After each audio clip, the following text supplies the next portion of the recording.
आणि हे जे आहे ते 160 डिग्री आहे. तो असं ठेवायचं.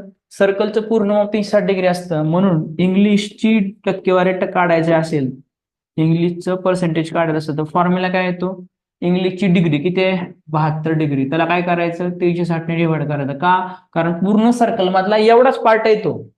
एवढा पार्ट म्हणजे किती? पूर्ण सर्कलचं माप 360 आहे, त्याचं माप आहे 72 डिग्री. तो फॉर्म्युला आला 72/360 इंटू काय करायचं? पर्सेंटेज काढायला इंटू 100 करायचं असतं. हे तर मी तुम्हाला सांगितलेलंच आहे. तुम्हाला फक्त सॉल्व्ह करायचं. 36 शून्य शून्य गेले, 36 एक 36, 36 दुनी 72. तो answer is 20%. 20% is the answer here. समजलं का? समजलं? ऑलवेज जर तुम्हाला असं डिग्री दिली असेल तर ठीक आहे. जर तुम्हाला माणसं दिली असती तर मग त्यांनी आपण काढलं असतं किती मूल्य डिवाइड बाय टोटल मूल्य इंटू 100. पण डिग्री दिली असेल तर टोटल डिग्री 360 असते.